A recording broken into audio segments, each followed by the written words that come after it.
അച്ഛനെ കൊലപ്പെടുത്തണമെന്ന ഉദ്ദേശത്തോടെ ആക്രമിച്ചതല്ല.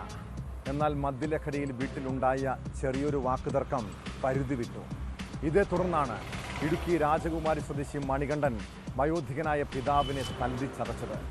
കഴിഞ്ഞ ഞായറാഴ്ച വീട്ടിൽ വെച്ചുണ്ടായ ആക്രമണത്തിൽ CPM പ്രാദേശിക നേതാവ് കൂടിയായ ആണ്ടവർക്ക് ഗുരുതരമായി പരിക്കേറ്റിരുന്നു. സംഭവത്തിന് ശേഷം മധുരയിലെ ആശുപത്രിയിൽ പ്രവേശിപ്പിച്ചെങ്കിലും ആണ്ടവരുടെ ജീവൻ രക്ഷിക്കാനായില്ല. രാജകുമാരി ഗ്രാമപഞ്ചായത്ത് മുൻ വൈസ് പ്രസിഡന്റും CPM ഏരിയ കമ്മിറ്റി അംഗവുമായിരുന്ന ആണ്ടവർ ചികിത്സയിലിരിക്കെയാണ് മരിച്ചത്.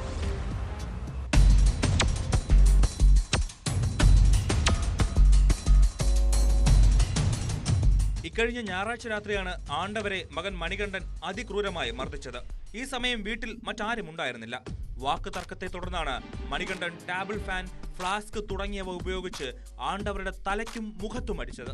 ബഹളം കേട്ടെത്തിയ നാട്ടുകാർ ആണ്ടവരെ തേനി മെഡിക്കൽ കോളേജിലും തുടർന്ന് മധുര മെഡിക്കൽ കോളേജിലും എത്തിച്ചു.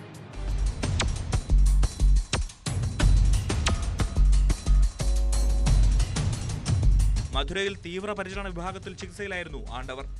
നിലവിൽ പ്രതി മണികണ്ഠൻ റിമാൻഡിലാണ്. രാജകുമാരി ഗ്രാമപഞ്ചായത്ത് വൈസ് പ്രസിഡന്റായും ദീർഘകാലം രാജാക്കാട് ഏരിയ കമ്മിറ്റി അംഗമായും ആണ്ടവർ പ്രവർത്തിച്ചിട്ടുണ്ട്.